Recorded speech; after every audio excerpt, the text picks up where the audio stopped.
Je vais prier avec toi pour aller dans la parole afin que nous puissions terminer. Parce que c'est très important. Et nous ne voudrions pas vous faire traîner ici. Père, nous te remercions pour ta parole. La révélation que tu nous donnes est toujours puissante. Et merci pour ceux-là qui nous suivent, Seigneur. Nous voulons grandir en toi. Je prie pour les dîmes et les offrandes qui ont été données. Je prie pour tout le monde qui a eu les cœurs de donner aujourd'hui, Seigneur. Qu'ils soient bénis au centuple. Qu'ils soient bénis dans leurs greniers. Qu'ils soient bénis au champ. Qu'ils trouvent des promotions. Qu'ils trouvent la sagesse pour produire les finances. Que les yeux s'ouvrent là où les gens sont aveugles. Qu'ils voient les provisions que tu as pourvues pour eux, Seigneur. Merci parce que leur avenir est toujours meilleur. Parce que tu es le Dieu de victoire. En toi, Seigneur, nous sécurisons notre avenir. Nous sommes sages, intelligents parce que nous comprenons qu'en t'honorant avec nos biens et nos prémices, Seigneur, ça nous avons compris. Et nous le ferons jusqu'à ce qu'on va mourir. Au nom de Jésus. Amen. Amen, amen. Et nous allons juste entrer rapidement dans ce qu'on devait faire aujourd'hui. Merci pour avoir été là. On va parler aujourd'hui de la puissance de la confession dans les combats spirituels. Je sais que tu es là. Et reste là si tu as un cahier, tu as un stylo, écrit. Parce que ce n'est pas une prédication, c'est un enseignement. Et un enseignement, on y revient chaque fois à son temps personnel. Quand tu es seul à la maison, tu reviens. Quand dans un problème, tu reviens et ça t'aide. Et ce que je veux parler ici, ça connecte avec la vie de tous les jours. La puissance de la confession dans les combats spirituels. Toute notre vie est un combat. Toute notre vie. Si tu penses que les choses dans lesquelles tu passes, c'est déjà bien pour toi, prépare-toi pour la guerre qui va suivre. Toute notre vie, c'est un combat. De la grossesse à la naissance. Quand ma mère m'a mis dans son sein, jusqu'à arriver à me produire, c'était un combat. Demandez à ta maman, elle te dira. Il y a des choses qui changent dans le corps de maman. La décision, est-ce qu'il faut vraiment que je reste avec cette grossesse? Il y a beaucoup de choses qui se passent. C'est un combat. À la naissance, c'est un combat. Demandez, les docteurs, ils vous diront. Les femmes sages vous diront. C'est un combat. Des fois, il y a des enfants qui meurent à la naissance. Combien d'enfants meurent à la naissance? La vie professionnelle. D'abord, la vie estudiantine, c'est un combat. Année après année. Année après année. Examen après examen. Interrogation après interrogation. Conflit après conflit dans des classes. Jusqu'à ce que vous avez trouvé les diplômes. Que ce soit des secondaires, que ce soit des universités. La vie professionnelle, c'est un combat. Beaucoup de gens pensent, après mes études, vous allez voir, je serai fort, je serai puissant, vous viendrez chercher des choses chez moi. Et quand il finit les études, il devient foutard de la ville, foutard du quartier, foutard du village. Juste pour vous dire quoi? Toute la vie, c'est un combat. Maintenant, au travail, c'est encore un combat. Comment respecter les chefs? Comment travailler avec les subalternes? Avec les collaborateurs? Comment gérer mes finances? Tu peux avoir tout l'argent et tu restes pauvre. Tout est compliqué. Donc c'est un combat de tous les jours. Tu dis, voilà, je suis célibataire. Je vais me marier. Oh, tu prends une dame. Oh, tu prends un mari. Le premier jour, tu es là. Nuit de miel. Une semaine, 2 semaines après. Tu n'as pas bien préparé. Les choses commencent. Les choses commencent. Oh mon Dieu, les choses commencent. Tu es parti au supermarché. Tu reviens avec retard. Les choses commencent. La vie conjugale. C'est un combat. C'est tout un combat. Voilà pourquoi il y a des gens qui se marient. Et après 3 mois, une année, 2 ans, séparation. Je ne dis pas total. Je dis que quelqu'un peut aller 10 fois, 100 fois dans une même année. Et revenir. Dans la vie, c'est tout un combat. Tu dis, waouh, moi, ma femme. Oh, tu es là, tu la loues comme quoi, comme une fleur. Aïe, aïe, aïe, c'est un combat. La fille qui dit, oh, mon mari du ciel, alléluia. Mon mari du ciel, j'ai jamais vu un mari comme toi. Avec toute une poésie, tout un poème. À la maison, tout un combat. Dans la vie, c'est un combat.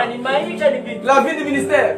Comme ça, moi, j'ai tout. Je vais maintenant faire le ministère. Je vais être pasteur, je vais être apôtre, je vais être évangéliste, je vais dire aux gens, amène l'argent. Et tu dis tout ça. Dans les panneaux, tu regardes. C'est 1800 francs congolais. C'est $1. Tu commences à aller du lundi jusqu'au dimanche. Maintenant, tu commences à aller de maison à maison. Mangeant, tu grossis beaucoup. Et la femme maigrit sérieusement. Et au nom du Seigneur. La vie, c'est tout un combat. Alléluia. La vie n'est pas facile. Non, maintenant je vais aller en Europe. Parce qu'en Europe, la vie est facile. Tu te mets dans un camp, tu t'enregistres, tu deviens réfugié, tu es en Europe.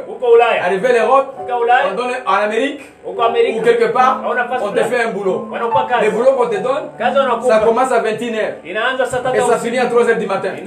Toi, tu n'as jamais. Toi, tu dors à 20h, tu dors. Tu commences à pleurer au boulot. Tu es la seule personne qui pleure parmi tout le monde. La vie, c'est un combat. Et tu es là, on te téléphone. Non, nous avons un dé ici. En tout cas, on voit l'argent. Tu commences à exiger tout le monde qui reste en Afrique. Parce que tu as pensé que la vie est là-bas. Alléluia. Je t'assure, la vie n'est pas facile. La vie n'est pas facile. Et tout ça en méditant. Il faut comprendre qu'il y a une puissance de la confession dans les combats spirituels. Tout ça, c'est les combats spirituels. Dans ces combats, il y a 3 personnages clés qui jouent un rôle très important pour ton échec, pour ta réussite. 3 personnages clés. Vous savez, tu peux réussir partout. Et tu peux échouer partout. Tu peux réussir à n'importe quel âge. Et tu peux échouer à n'importe quel âge. Tu peux. Il n'y a même pas de diplôme universitaire. Et tu peux échouer avec 5 diplômes universitaires. 20 doctorats. 15 licences, comme tu veux. Tous les diplômes que tu veux avoir. Là, il y en a beaucoup maintenant en ligne. Tu peux aller en ligne et après 4 mois, tu as un doctorat. Parce que le doctorat dépend aussi de ce que tu fais. Tu peux être docteur en dessin, docteur en tout ce que tu veux. En sournoiserie, en tout ce que tu veux. Donc tout ça, ça dépend. Alors, il y a 3 personnages clés qui jouent un rôle très important pour ton échec ou pour ta réussite. Ces 3 personnages sont: le premier personnage, c'est Dieu. Le deuxième personnage, c'est Satan. Et le troisième personnage, c'est toi-même. C'est pas les voisins. C'est pas les pasteurs. C'est pas des groupes de louanges. C'est pas le directeur technique. C'est pas tous ces gens-là. C'est pas ton voisin. C'est pas ton patron au travail. Non, non, non, non, non. Ce n'est pas les pays voisins. Non, non, non. C'est toi. Commençons à regarder un peu. Dieu, Satan et toi-même suppose avoir des techniques pour réussir. Mais là, pour Dieu, il a beaucoup fait, il a beaucoup travaillé, il a tout établi pour que tu réussisses. Je parle des puissances des confessions dans les combats spirituels. Dans la première partie de cette prédication, de cet enseignement, je vais ouvrir tes yeux par rapport d'abord au combat spirituel. Si tu ne comprends pas ce qui te passe à ton entourage, tu ne peux pas te libérer. Malheureusement, tu vas découvrir toi-même aujourd'hui. Tu vas te découvrir. Dans Genèse 1, 26 à 27, vous êtes avec moi, je crois. Genèse 1, 26, 27. La Bible dit, puis Dieu dit, faisons l'homme à notre image, selon notre ressemblance, et qu'il domine sur les poissons de la mer, sur les oiseaux du ciel, sur le bétail, sur toute la terre, et sur tous les reptiles qui rampent sur la terre. Ici, nous voyons que Dieu a créé tout.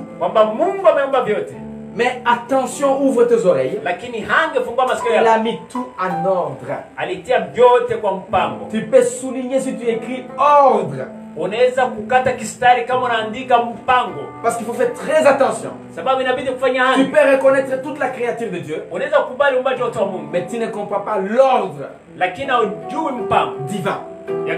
L'ordre que Dieu a établi dans les choses qu'il a créées. D'abord en créant, il n'a pas commencé par l'homme. En créant, il n'a pas commencé par les poissons. En créant, il n'a pas commencé par les plantes. Pourquoi? Parce qu'il y avait l'ordre. Il fallait une chose pour soutenir l'autre. Il fallait l'environnement dans lequel une autre chose devait rester afin que cet environnement puisse le soutenir. C'est ça l'ordre. Donc si on change l'ordre, on renverse l'ordre, cet environnement ne sera plus favorable à toi. En d'autres termes, Dieu n'est plus pour toi. Moi je vois des statues de gens. Statues. Après avoir été rebelles, impolis, sournois et beaucoup de choses. Et si Dieu est pour qui sera contre moi? C'est moi je ris. Pourquoi? Parce que toi-même tu as créé un environnement que Dieu ne peut pas être pour toi. Mais là, toi tu es rebelle à ton chef au travail. Tu ne respectes pas tes chefs. Tu viens toujours en retard au travail. Et si Dieu est pour moi, à l'église Shaddai ne vient pas. Parce que c'est l'ordre. On doit savoir qui doit commencer avant, qui doit se faire avant. Parce que c'est très important dans ce que Dieu a créé. Il faut de l'ordre. Il faut de l'ordre. Mes amis, c'est là le début de la sagesse. Beaucoup de gens prient. Ils gênent 50 jours de jeûne. Ils montent sur la montagne en train de chasser tous les démons du monde. Et ils sont impolis chez leurs parents. Ils ne peuvent pas vivre pendant longtemps. La Bible est claire. Parce qu'il y a l'ordre. Il y a l'ordre. Alors, ça c'est la sagesse. Tu sais, quand Dieu a créé, c'est ce qu'on appelle les lois et les principes. La lumière et l'inspiration. Tu sais, auparavant, les mots prière n'existaient pas. Prière n'existait pas. Dis-moi un jour où Adam et Ève ont prié. Parce qu'ils vivaient dans l'ordre et il y avait l'harmonie. Parce que l'ordre crée l'harmonie entre Dieu et nous et tout marche pour notre faveur. On rate beaucoup de choses. Maintenant ça, les non-éduqués, je ne sais pas s'ils vont comprendre parce que des fois c'est compliqué. Dieu. Mais là, Dieu c'est l'ordre. Dieu c'est l'ordre. Le poisson, est-ce que le poisson prie pour que ça vive longtemps? Jamais. C'est seulement l'homme qui prie. Le poisson ne prie pas, les plantes ne prient pas, les animaux ne prient pas. Pourquoi? Parce qu'ils ont respecté l'ordre. L'homme a été rebelle, il n'a pas respecté l'ordre. À la place de la prière maintenant. Donc la prière ne change pas Dieu. La prière nous change afin que nous puissions respecter l'ordre. Alléluia. Là c'est compliqué maintenant. Parce qu'il dit Seigneur, change la ville. La ville ne change pas. Seigneur, change telle. Elle ne change pas. Dieu veut que tu changes pour que tu vives avec telle. Ce sont des choses que les gens n'ont pas assez parlé. Et ça met des fois des confusions. Je parle de Dieu. Dieu, tout ce qu'il a créé, c'est pour ton intérêt, c'est pour mon intérêt. Afin qu'on soit bien. Afin qu'on soit prospère. Afin qu'on soit dans l'harmonie avec lui. Afin qu'on soit dans la paix avec lui. C'est ce qu'on appelle prédestiné. Il a prédestiné l'homme être bien sur la terre. Mais l'homme est devenu rebelle. Tu peux aimer ta femme. Et la femme à la maison. Je ne veux pas dire qu'elle devient un homme. Mais la femme à la maison, elle a son ordre. Toi tu as ton ordre. Tu peux aimer l'homme. Mais l'homme a la façon de faire que tu ne peux pas comprendre. Alors que dans la famille, pour que l'harmonie règne, il faut de l'ordre. Amen, amen. Là je laisse les révéler. Et comment elle s'est révélée? Et nous allons toucher quand on va toucher maintenant Satan. J'ai remarqué que c'est Dieu. Je dis qu'il y a 3 personnages dans ces combats spirituels. Et nous allons atterrir confession sur quoi et pourquoi le faire et quelle place dans les combats spirituels.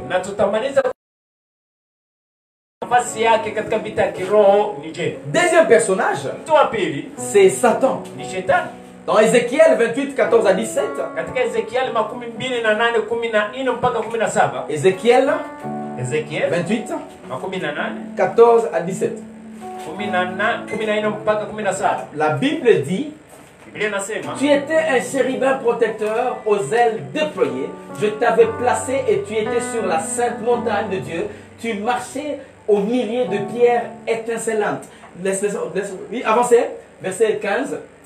Tu as été intègre dans tes voies. Tu vois, d'abord la première chose, c'est que Satan ici était très intègre. Très intègre. Très bien. Une chose que je veux passer ici. Surtout aux leaders. Si vous travaillez dans une organisation, dans un ministère, dans une société, partout où vous êtes, que ce soit au pays, dans les continents ou en dehors du continent, partout où vous êtes, faites très attention. Je vais parler aux 2 catégories de gens. Si vous êtes responsable, il ne faut pas être bien sûr très loin des gens. Sois bien avec les gens. Mais une autre chose, pour les gens qui sont dirigés par vous, faites aussi attention. Bon, parce que si plus vous êtes habitué, vous développez l'esprit familier, plus ils sont exposés à développer ce que je vois ici, la non-intégrité. Et ça crée les désordres dans la machine. Quand vous commencez à faire trop de blagues, ce n'est pas mal, c'est bien. Mais de l'autre côté, ils seront tentés. La plupart des gens qui font mal aux responsables, dans les ministères, dans les travails, même au niveau du gouvernement, ce sont les gens plus proches. Pourquoi? Parce que vous blaguez, vous riez, faites tout. Et des fois, ils oublient leur place. Ça, c'est la sagesse que je vous donne. C'est vous qui entourez des responsables. Faites très attention pour ne pas tomber dans ces tableaux. Parce que c'est un piège. Parce que dès que vous vous séparez, vous allez regretter ça parce que les choses qui s'abîment, c'est difficile de les régler. Et Dieu est puissant. Dieu ne choisit. Toi, tu n'as pas choisi les responsables. Mais Dieu choisit nos responsables. Faisons très attention à ça. C'est très capital. C'est très capital. Alors, verset 16, la Bible dit ceci. Par la grandeur de ton commerce, tu as été rempli de violence et tu as péché. Je te précipite de la montagne de Dieu et je te fais disparaître, chérubin protecteur du millier de pierres étincelantes. Ici, nous regardons comment il a été précipité. Pourquoi? Parce qu'il est devenu arrogant. Parce qu'il a oublié. Il est devenu non intègre. Ingrat. Il était rempli de violence maintenant. Les gens déjà qui sont proches de toi qui peuvent te dire, ah, toi aussi, Bwana. La violence comme ça. La violence, en fait, il ne comprend pas en fait. Et là, ça tombe dans ce tableau-là. Maintenant, qu'est-ce que Satan a amené? Satan a amené 3 choses. La première chose, c'est l'aveuglement spirituel. La deuxième chose, c'est l'ignorance. Et la troisième chose, c'est la routine. Ou la religion. Et je vais y passer en passant rapidement. Comprends que Satan, il était proche de Dieu. Et il ne veut pas que la volonté de Dieu soit établie sur la terre. C'est ça la guerre qui a commencé au ciel. En d'autres termes, il ne veut pas l'établissement de l'ordre divin sur la terre, de sa volonté sur la terre. Il ne veut pas. Il a commencé la guerre au ciel et il continue cette guerre sur la terre.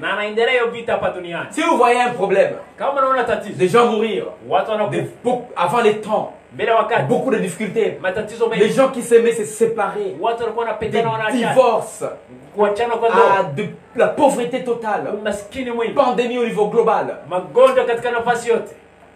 racisme, la haine tribale. C'est vrai, de fois on regarde, non, c'est les voisins qui m'ont fait ça. Mais c'est Satan qui le fait. Parce qu'il ne veut pas l'harmonie.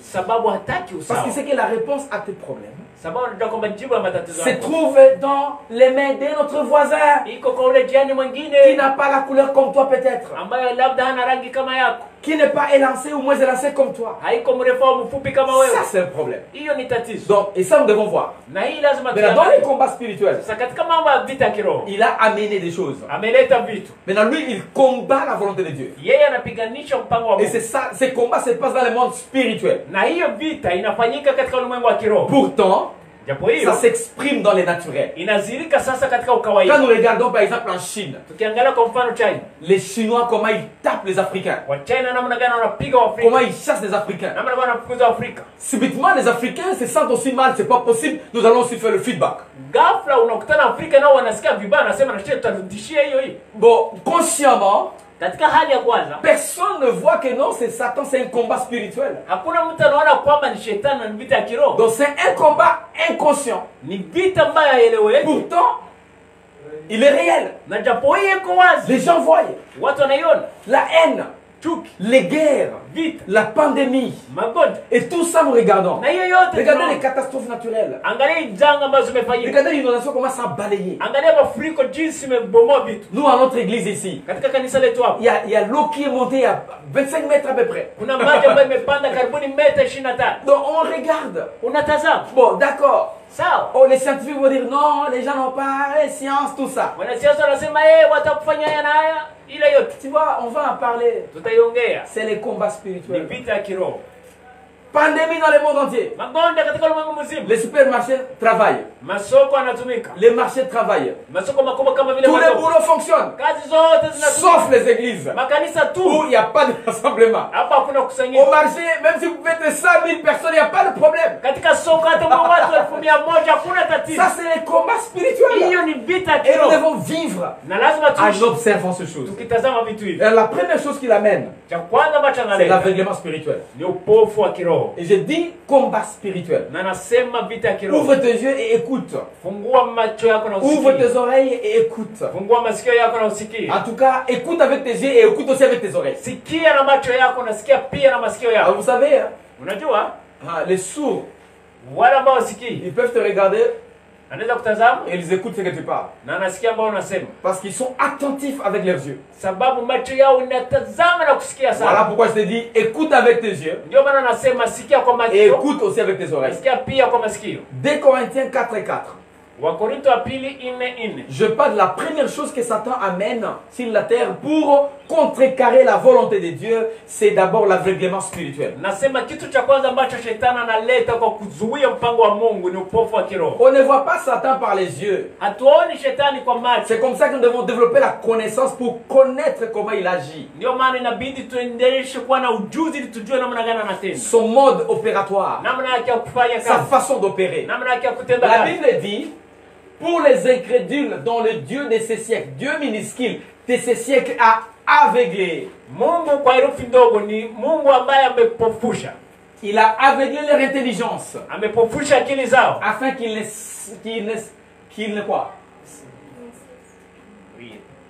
ne puissent pas briller la splendeur de l'évangile de la gloire de Christ qui est l'image de Dieu.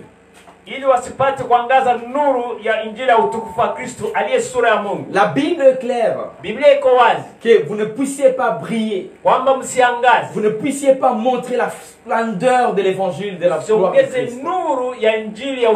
Qu'est-ce qui se passe? Vous êtes aveuglés. On n'aveugle pas vos yeux, on aveugle votre intelligence. Qu'est-ce que cela veut dire? De tes yeux voient.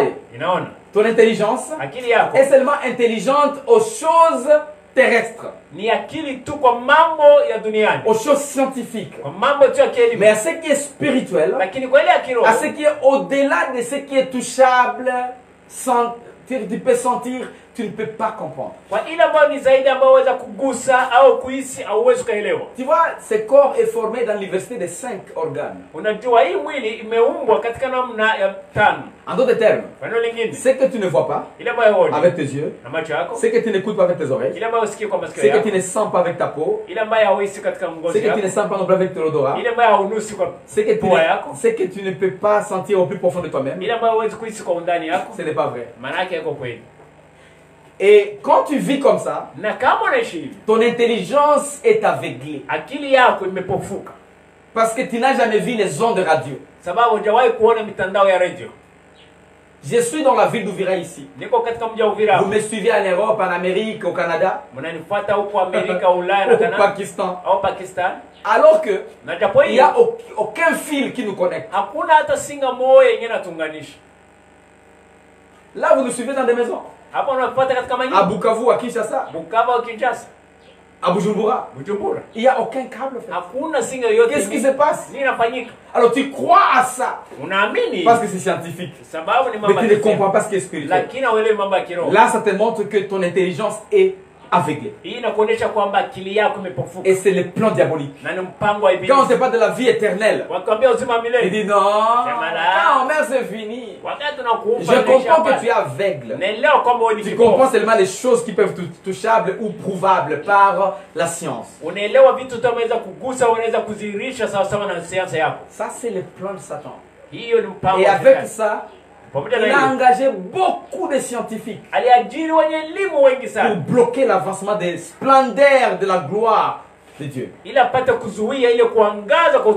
Cet évangile, maintenant de Christ, qui est l'image de Dieu, vous ne pouvez pas accéder. Pourquoi alors? Parce que c'est, laissez-moi vous dire, pourquoi seulement Jésus? Parce qu'il est canal autorisé pour connecter avec Dieu. Et ça, il faut faire attention. Ça, c'est l'aveuglement spirituel. Tu regardes encore Jean 12, 39 à 40. Je t'ai dit que je ne te prêche pas, je vais t'enseigner afin que tu restes avec ça et méditer à ton temps personnel. Les plans de Dieu, c'est que vous puissiez vivre, réussir dans tous les domaines de votre vie. Les plans de Satan, c'est que tu ne puisses pas réussir. Même quand tu commences à réussir, il t'enlève des histoires qui peuvent te faire réussir. Afin que tu réussisses encore. C'est ça ce qu'il fait. C'est ça ce qu'il fait. Il peut te faire des choses pour te montrer que tu as réussi. Mais quand tu vas te découvrir, zéro.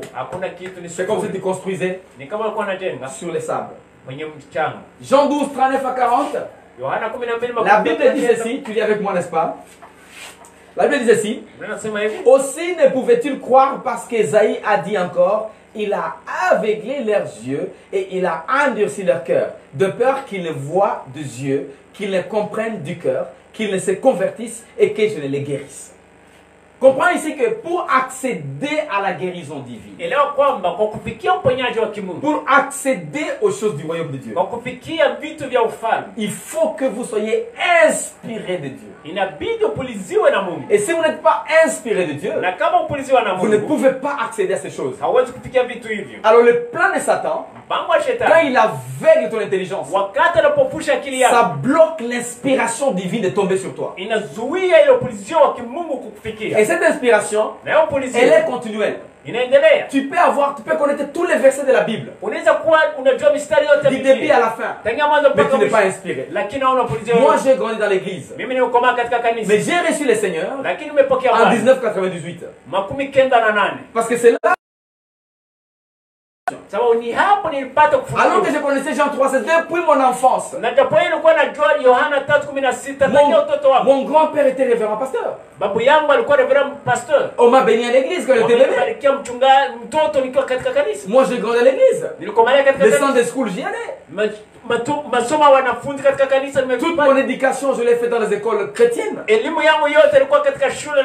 Mais je n'étais pas né de nouveau. Le problème c'est que tu peux connaître et être inspiré dans la connaissance divine. Il y a beaucoup de gens, quand ils sont dans un environnement, il y avait la connaissance et l'inspiration de Dieu. On veut se faire ça. On peut se le faire. Lui aussi, on peut se le faire. Quand ils se déconnectent pour aller faire, il commence à se dessécher. Pourquoi? Parce qu'il n'est plus connecté à la source d'inspiration.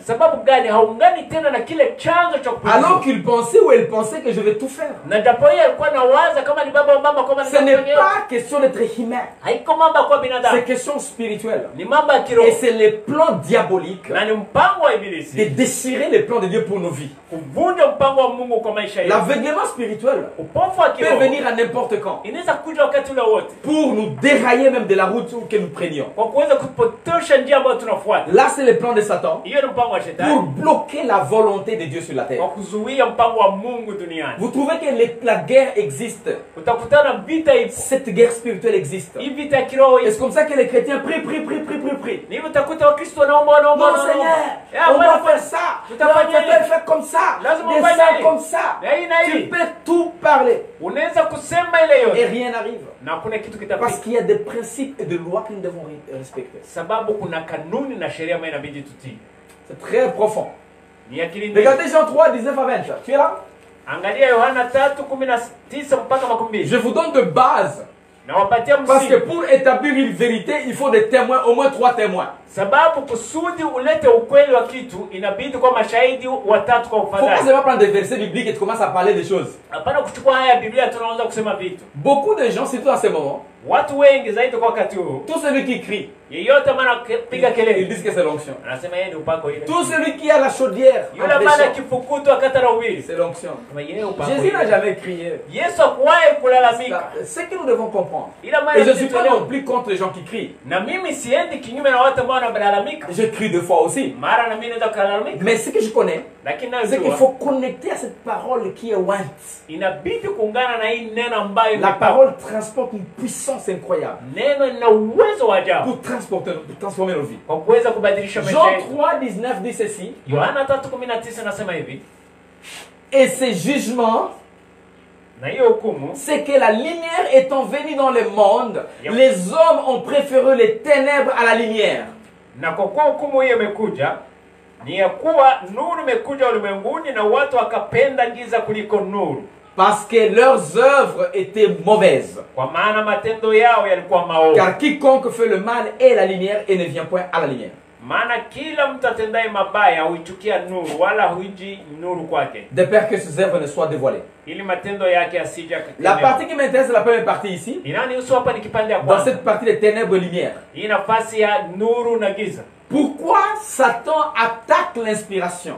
Kwa nini shetani anapiganisha kupuliziwa? Parce que là où il y a l'inspiration, là où Jésus se trouve avec son esprit, c'est là où il y a l'inspiration. Unajua nafasi Yesu alipo na roho yake ni hapo watu wanapuliziwa. L'inspiration se trouve dans l'ordre. Puliziwa iko katika mpango. Moi je connais beaucoup de gens Ninajua watu wengi avec lesquels nous servons ici au ministère. Tunatumika na watu pa kwenye quand ils vont quelque part, wakienda nafasi, les gens disent il parle comme pasteur Alembe. Watu wanasema anaongea kama mchungaji. Pourquoi? Sababu gani? C'est parce que c'est la coulée d'inspiration. Sababu gani? Ni kutiririka kwa ile kupuliziwa. Et quand il y a la séparation, na wakati kunakuwa kuachana, l'inspiration que Dieu, Seigneur m'a donné par grâce ne va plus couler au travers de la personne. Ile upuliziwa ambayo Mungu amenipa kwa neema yake haitiririka kwa ule mtu. Et vous trouvez la personne, le feedback revient.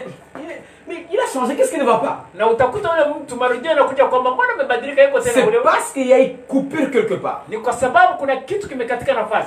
sais, tu n'auras jamais de père. Le père, c'est le père. Tu peux avoir beaucoup de coachs, beaucoup d'enseignants. Mais source d'inspiration, elle est unique. Et c'est comme ça que beaucoup de gens, on coule dans beaucoup de choses. Mais on est déjà sec. Très important.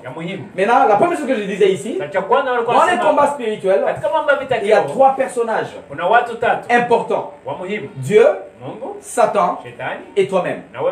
Dieu, il a tout créé, il a prédestiné, il a organisé pour ta faveur, pour ton bénéfice, pour ton intérêt. Et il s'est mis de côté pour que tu gères, tu domines. Satan, il est là, il combat les plans de Dieu. Pour Satan, il faut que tu bloques. Il faut que tu meurs. Il faut que tu stagnes. Il faut que tu souffres. Il faut que tu te lamentes jusqu'à ce que tu voies que Dieu n'existe pas.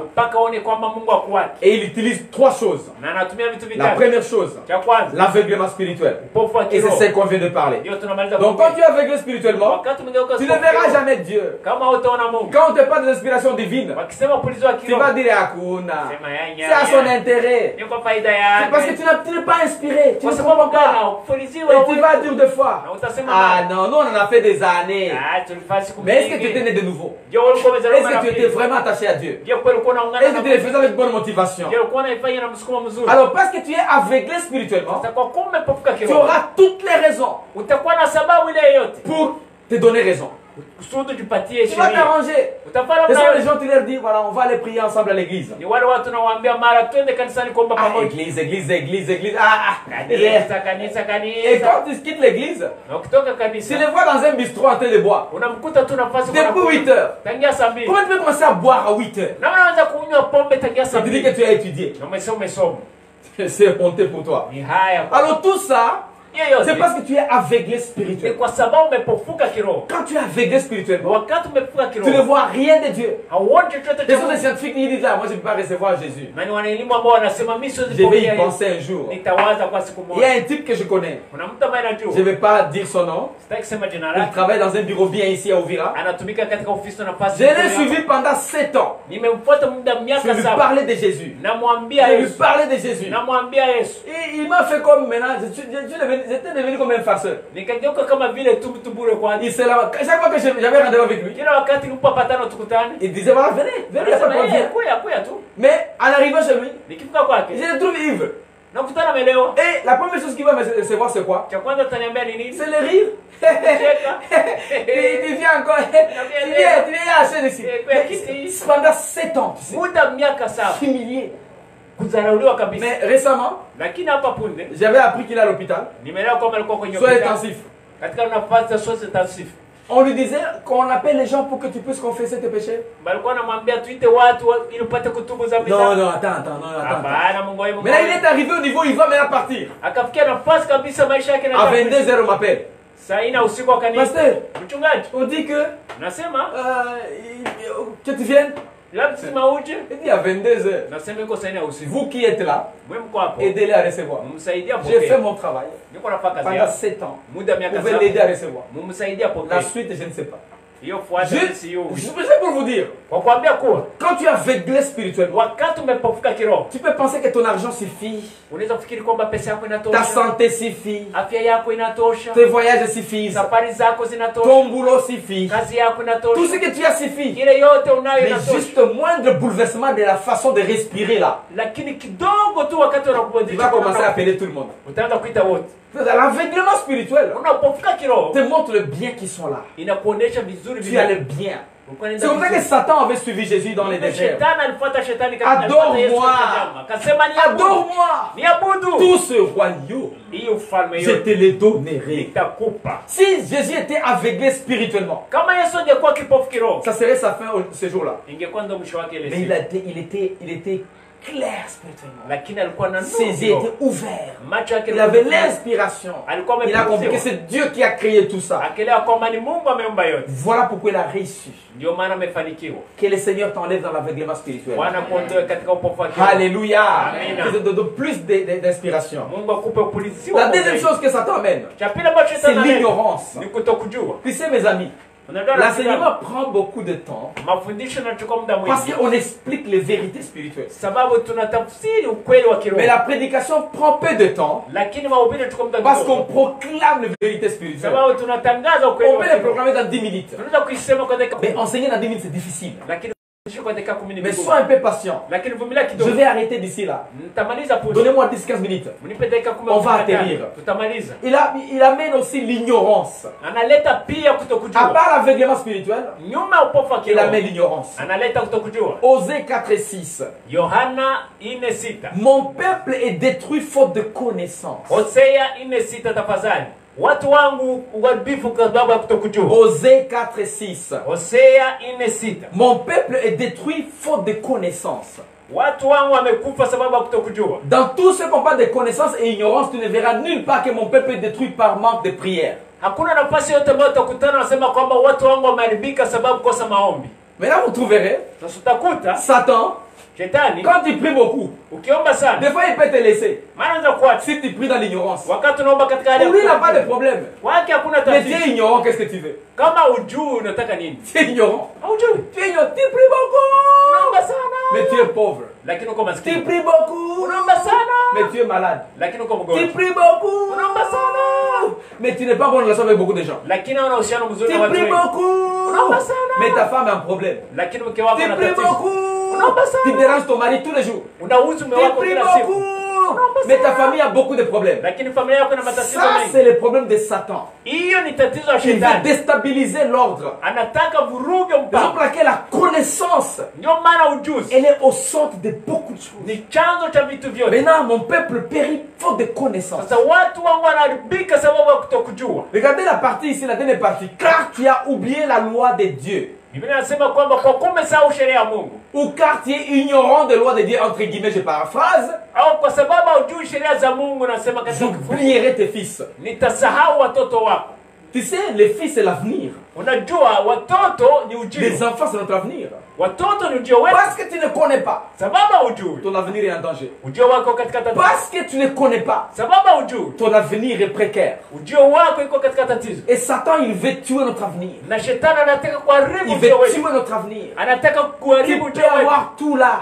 Unaweza kuwa na yote pale. Aussi longtemps que tu es ignorant, Wakadira hujui. ignorante, Hujui kama wewe ni mambo. voilà, tu n'es pas intelligent, intelligente. Hauna akili. Par conséquent, tu n'auras pas la sagesse. Hautakuwa na hekima. Et fini, ton avenir est en danger. Na kwa mwisho ujio wako uko katika tatizo. Quelqu'un nous avait dit ceci. Mtu mmoja ametuambia Chaque nouvelle révolution kila mapinduzi mapya a un soubassement qu'on appelle nouvelle connaissance. inashikilia ambayo ni ujuzi mpya. Et chaque nouvelle connaissance Na kila ujuzi mpya nous amène une nouvelle inspiration. inatupa kupuliziwa upya. C'est-à-dire, si tu n'as pas une nouvelle connaissance, Yaani kama una ujuzi tu ne peux mpya pas être inspiré à nouveau. hauwezi kupuliziwa Il upya. faut faire attention. La connaissance, Fanya hange sababu ujuzi Satan est contre la connaissance. shetani anaipiganisha sana. Il amène maintenant l'aveuglement spirituel. Analeta sasa upofu wa kiroho. Il te bloque dans l'ignorance. Anakuzuia katika Il kutokujua. t'accroupit, c'est fini. Anakukata kabisa unaishapo. Quand tu es dans un bon bureau climatisé, Uko katika ofisi nzuri ambao kuna kahewa tu kazuri. penses que c'est la fin. Unafikiri ndio mwisho. Tu ne sais même pas les centimètres de ce bureau-là. C'est 3 mètres et demi sur 3 mètres et demi. Haujui hata urefu wa ile ofisi yako kama ni 3 kwa 3 tu basi. Alors que l'éternité existe. Na japo hiyo milele Il iko. t'aveugle. Anakupofusha. Il te fait aveugle. Anakugeuza kipofu Et il est content. na anafurahi. Quand tu es dans ta voiture là, Wakati uko katika gari yako, climatisé, sikia kale kahewa. il t'aveugle. Anakupofusha. 2 mètres sur 2,80. Meta 2 kwa 2.8. Avec un moteur qui peut te tuer à n'importe quand. Na motera mweza kuwa muda ile yote. Et tu penses que waouh, Unafikiri sawa kabisa. il t'aveugle. Anakupofusha. Même saluer les gens, tu ne peux plus saluer les gens. Hata kusalimu watu hutaki tena. La bouche commence à être comme si tu as mis de l'eau. Kinywa inakuwa kama vile umeweka maji ndani. Et ça, c'est un problème. Na hiyo ni Tu es tatizo. aveuglé Umepofuka. parce que tu es ignorant. Sababu hujui. Et c'est fini, tu vas vers la mort. Na inaishia hapo Ton avenir est en danger. ujio wako unakuwa katika tatizo. Regardez Ésaïe 5,13, tu vas lire à la maison. Tuangalie Isaya 5:13 tutasoma. Éphésiens 4,18, tu vas lire à la maison. Waefeso 4:18 tutasoma Dans nyumbani. ton temps privé, tu vas lire. Katika muda wako binafsi. Laisse-moi seulement lire Éphésiens 4,18. Acha tusome Waefeso 4:18. Ayant l'air entendement obscurci. Wakiwa na hali ya kutokusikia ambayo imepofushwa. Obscurci. Imepofushwa. C'est-à-dire tu es dans l'obscurité, Iko katika giza, dans l'aveuglement, katika upofu, dans l'ignorance. katika kutokujua. Oh mon Dieu. Étant étranger à la vie de Dieu. Na kwa kuwa wana uzima wa Mungu sababu ya kutokujua. Donc chaque fois que tu es ignorant, Wakati wote tu hujui, es étranger à l'inspiration. unaenda nje kabisa Et ya upulizo. Dieu qui t'inspire, Ni Mungu ndiye il veut que tu anakupulizia. sois toujours là. Anataka uwe hapo kila Déjà wakati. tu es dans l'obscurité. Tayari uko katika giza. Et la Bible dit, Biblia inasema à cause de l'endurcissement de leur cœur. sababu ya kufanya mioyo yao kuwa migumu. Maintenant, parce que tu es aveuglé spirituellement, Sasa kwa kuwa umepofuka la kiroho, chose suivante, c'est que tu deviendras ignorant. cha kufuata ni kwamba utageuka Et kutokujua c'est fini, tu es dans la boue. na tayari unaingia katika matope. La troisième chose que Satan amène, Cha tatu ambacho shetani parce qu'il faut analeta, que je puisse aller trop vite. sababu inabidi niende La haraka. troisième chose, Cha tatu c'est la religion, ni dini ou la routine, au kufanya ou kwa les mazoea habitudes. au kuzoea tu. Comment vient la religion? Namna gani dini? Les religieux, Wanadini ce sont des gens ni watu qui ont été dans les choses de Dieu, ambao walikuwa katika mambo ya Mungu, mais qui se sont habitués lakini wakazoea et puis ont été aveuglés spirituellement na kisha wakapofuka kiroho et qui sont tombés dans les tableaux des habitudes na kuingia katika nafasi ya kuzoea vitu ou la routine. au mazoea tu. On fait ça, on fait ça, on fait ça. Unafanyaka hivi na Par hivi na exemple, hivi. dans les Mfano mouvements protestants, katika mambo ya poro nous savons qu'à tunajua la fin du mois, mwisho wa il mwezi y a la Sainte Seine. na Et meza ya dans la Bwana. Sainte Seine, Meza ya c'est Bwana ancien tel, ni mzee fulani, ancien tel, mzee qui fulani se mettent dans cette salle là-bas. ndio anaenda katika Et ile. tout le monde ira pour demander pardon, confesser ses péchés. Kila mtu ataenda huko kwa Enfin viendra ici pour prendre la Sainte Seine. na kisha watarudia kuchukua meza ya Bwana. Maintenant, bon, vous ne savez pas s'ils sont sorciers, Hawajui kama ni wachawi. vous ne savez pas s'ils font quoi. Hawajui kama La wanafanya. routine maintenant est là. Inakuwa tu ni Ces gens mazoea. sont maintenant très considérés. Au watu wanaheshimiwa Avec des sasa vestes, na makoti très considérés. na heshima kubwa. Donc ce n'est plus question d'intimité avec Dieu. Haiko mambo tena uhusiano Ce wa n'est Mungu. plus question d'inspiration de Dieu. Haiko mambo ya Ce kupulizwa na n'est plus Mungu. question de tout ça. Haiko mambo hayo yote tena. Maintenant, ça devient ce qu'on appelle la routine. Inageuka La sasa religion. mazoea. Dini. Mais tout le monde vit dans les péchés. Kila mtu anaishi sasa katika Mais dhambi. fin du mois, Mwisho wa mwezi. il faut passer chez mzee tel. Juma matengenezo kwa mzee fulani. Maintenant, ça devient tout un problème. Inakuwa Alors que la vie avec Dieu, ça ne dépend pas d'ancien tel. Chaque fois que la conscience te parle, règle avec Dieu. Amen, amen. Chaque fois qu'il y a quelque chose qui vient dans ton cœur, règle avec Dieu. Donc la routine, quand ça tombe, c'est fini. Nous avons Jean 3:1. La personne qu'on appelait Nicodème. Il était routinier.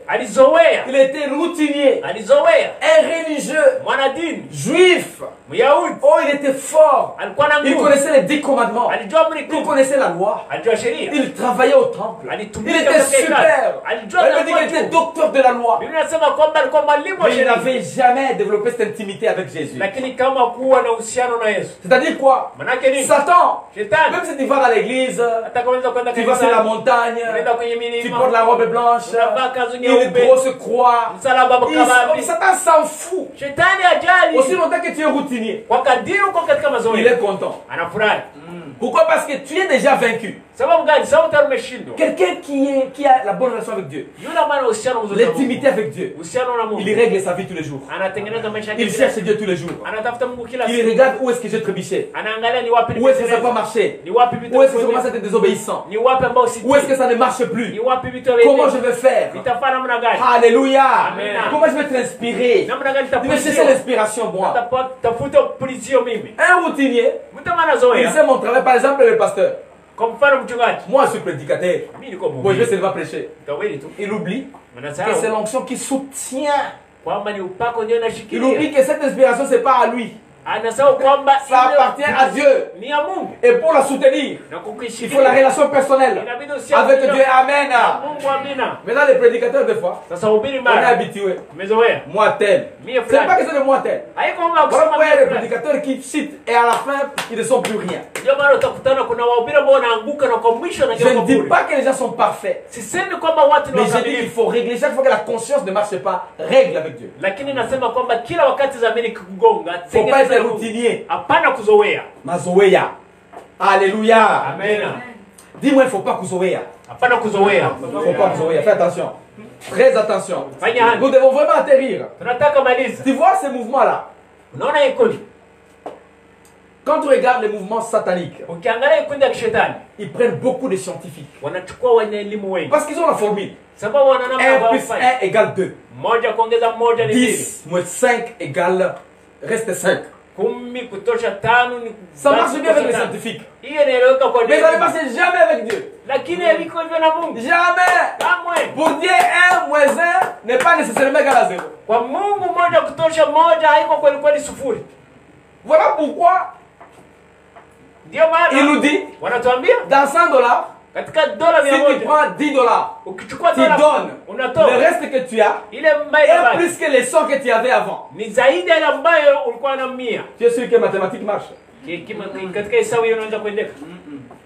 Maintenant, un scientifique dit non, attention. Attention, on vous escroque. Mais quand tu vis ça physiquement, tu dis, en réalité, j'ai donné ça. Et j'ai eu ça. J'ai donné ça, j'ai eu ça. J'ai donné ça. Mes amis ont eu des problèmes comme ça. Moi, j'ai été préservé. Mais là, tu ne sais plus comment expliquer aux amis. C'est ça ce qu'on appelle maintenant la foi. Quand on marche sur la parole, on marche au-delà de ce qui est réel. Mais on marche dans la vérité de Dieu. Amen. Et Dieu est au commencement de tout. Je dois vraiment atterrir. Tu vois le mouvement de nouvel ordre mondial. Pour eux, ils font quoi? Pour eux, ils disent, nous devons avoir un nouveau monde. Un monde amélioré. Un monde meilleur. Un monde, il y aura un seul gouvernement. D'ailleurs, le gouvernement de l'Afrique, c'est compliqué. Un seul gouvernement. Le problème ici dollar, ici yen, ici livre sterling. On va avoir seulement une seule monnaie. Tout le monde qui va partout vivra une meilleure vie. Apparemment, ça sonne bien. Apparemment, ça sonne bien. Mais moi, je serais content de ça. Mais Ce n'est pas le plan de Dieu. Ils veulent copier. Là où Jésus a dit, il va régner dans son royaume, qui n'aura pas de fin et qui n'aura pas de barrière. Ils essaient de prendre ça et amener ça dans la réalité physique. Ça ne va pas marcher. Ça ne va pas marcher. Quand c'est tous ces gens qui font des histoires ici, ils essaient de copier ce que Jésus avait dit. Voilà pourquoi ça sonne bien aux oreilles des gens. Mais ils ne savent pas l'inspiration qui est derrière. Parce que pour eux, tout est scientifique, mathématique, chimie, biologie, communisme. On va créer un paradis sur la terre. Le communisme est tombé. C'est tombé. Au capitalisme, ça va être comme ça. Maintenant, sont les problèmes. Maintenant, les conflits aujourd'hui, Chine, Amérique, problème. Pourquoi? Parce que les choses que nous voyons, tu vois, le reflet des choses que Dieu a établies, mais ils ne savent pas comment les faire convenablement. Je vais atterrir. 3 choses que Satan amène. L'aveuglement spirituel, l'ignorance, et quoi encore? Et la religion, la routine. Laisse-moi terminer avec l'homme. J'ai dit 3 personnages sont au centre pour la réussite ou l'échec de votre vie. Satan, Dieu et toi-même. Le plan de Dieu est que nous puissions prospérer, et que nous puissions aller plus loin, et que nous puissions aller à la hauteur. Malheureusement, Satan veut bloquer. Mais si toi tu marches avec Satan, même la démocratie est claire, tu bloques la coulée. Il faut marcher maintenant avec Dieu. Mais marcher avec Dieu, de fois ta te faire à ce que tu puisses même aller à l'encontre de plans scientifiques. Maintenant avec l'homme, c'est là où maintenant les problèmes. Genèse 3, 1 à 5. Non, il faut que je stoppe. Satan était risé. Vous dites que Satan n'est ni sage ni intelligent. Il était seulement risé. Seulement risé. Mais non, c'est ici où a commencé tout ce que je vais vous dire. Il était risé. Il appelle le mal le bien. Est-ce que Dieu vous a dit? Non. Non, si vous mangez seulement, vous allez ouvrir aussi vos yeux. Il a amené la science. Preuve visible. Dès que vous faites ça, vous verrez ça. Alors que pour Dieu, il a créé l'homme comme lui-même. On était déjà Dieu. Mais l'homme maintenant est supposé être réformé. Formé à nouveau. Former l'homme, pas créer, former l'homme. Entraîner l'homme à comprendre comment il est supposé fonctionner.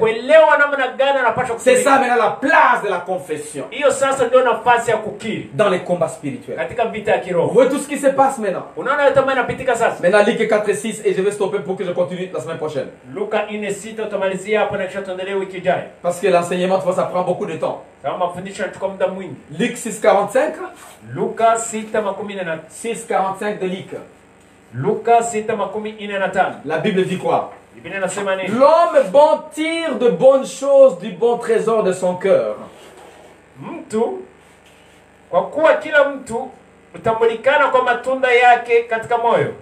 Et le méchant tire de mauvaises choses de son mauvais trésor. Car c'est de l'abondance du cœur que la bouche parle. Apocalypse 12, 11. Et j'entendis dans les ciels une voix forte qui disait: maintenant le salut est arrivé, et la puissance et le règne de notre Dieu, et l'autorité de son Christ, car il a été précipité l'accusateur de nos frères, c'est lui qui les accusait devant notre Dieu, jour et nuit. 11. Ils l'ont vaincu à cause du sang de l'agneau et à cause de la parole de leur témoignage, et ils n'ont pas aimé leur vie jusqu'à craindre la mort. Alors la confession c'est quoi? c'est le témoignage intérieur. Ni ushuhuda wa ndani. La confession c'est quoi? Kukiri ni C'est nini? l'expression de votre conviction. Ni kudhihirisha ile ambayo una uhakika ndani yako. Expression de votre conviction. Udhihirisho wa ile ambayo una Quand vous uhakika croyez nayo. dans quelque chose, Wakati unaamini kitu vous ndani yako, parlez de cette chose, unasema hicho kitu, vous confessez. unakiri. Quand vous connaissez dans votre cœur quelque chose, Wakati unajua kitu katika kichwa chako, vous voulez amener ça à l'extérieur pour témoigner. unaidhihirisha kwa ile C'est kusudi ce que ushuhudie. vous parlez. Ndio C'est ce qu'on unasema. appelle témoignage intérieur. Hiyo De votre conviction. kudhihirisha ile ambayo una uhakika C'est kwa ce qu'on ndani. appelle confession. Ndio inaitwa Le kukiri. fait de confesser, de parler par la bouche qui vient de l'intérieur. Ile kusema mambo ambayo inatoka ndani. Maintenant, quelle est la place de la confession? Sasa nafasi ya ukiri ni wapi? Dans ce monde. Katika ulimwengu Et c'est huu. là où je vais atterrir. Na ni hapa nitamalizia. Somme 91. Zaburi makumi kenda Non, na ça c'est à moja. la maison, c'est à toi de voir. Utaisoma nyumbani hiyo. Quand il y a des calamités, Wakati kuna il y a jambo, beaucoup de problèmes qui arrivent. kuna matatizo mengine Tu parles pia. de quoi? Unasema nini?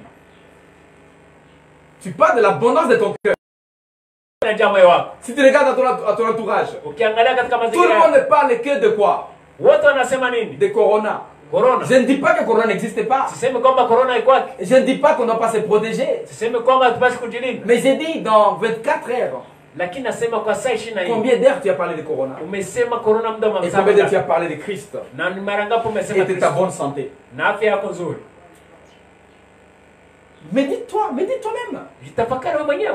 Dans le monde entier, Katika ulimwengu mzima vous trouvez que nous parlons plus utakutana des tunaongea sana calamités qui nous entourent. janga ambayo inatuzunguka. Avant qu'on atterrisse, Mbele tumalize. Dieu a établi pour travailler avec Dieu, Mungu ameandaa kwa kutumika pour naye, bouger avec Dieu, kwa kutingizika na Mungu, apprendre à vivre comme Dieu sur la terre. kwa kuishi kama Mungu Parce duniani. qu'il t'a établi un peu plus mieux que les anges, il faut savoir. Sababu amekuweka vizuri zaidi ya malaika. C'est ce qu'il dit Psaume. Ndivyo za Tu es Zaburi plus mieux que inasema. les anges. Uko zaidi ya Et celui malaika. qui est plus mieux que les anges, Nani zaidi ya malaika? c'est Dieu. Hein? Manake Voilà, tu es Mungu- Dieu sur la terre. uko Mungu hapa Comment duniani. Dieu a créé les mondes? Namna gani Mungu ameumba Tu peux ulimwengu? créer ton avenir. Unaweza kuumba Tu ujio peux wako. créer ton avenir. Unaweza kuumba Tu ujio peux wako. créer ton entourage. Unaweza kuumba Tu peux mazingira. créer tes moyens. Unaweza kuumba Tu peux mazingira. créer ton âge. Unaweza kuumba Tu peux miaka. créer ton éternité. Unaweza kuumba Par ta milele. bouche. Kwa kinywa La Bible chako. dit pour être sauvé, Biblia inasema kwa il faut kuokoka, croire inabidi kuamini et confesser. na kukiri. Amen. Amina. Alors pour être riche, Sasa kwa kuwa il tajiri, faut croire et confesser. Ah, pour vivre pendant longtemps, il faut croire et confesser. Alléluia. Pour avoir de bonnes personnes dans ton entourage, il faut croire et confesser. Il faut les amener. Tu les amènes par la parole. Tu les amènes par ta parole. unakokota kwa La neno bonne lako. santé, tu l'amènes par ta parole. Afya yako unaikokota kwa neno lako. Alléluia. Amina. Avoir une belle maison, il faut croire et confesser. Avoir des voix dans le monde, il faut croire et confesser. Alléluia. Très important. Ya muhimu Que le sana. Seigneur vous bénisse Bwana kubariki et une très bonne semaine na uwe na wiki dans la nzuri présence de Dieu. katika uwepo wa Mungu. Alléluia. Amina. Amen. Amina. Amen. Amina.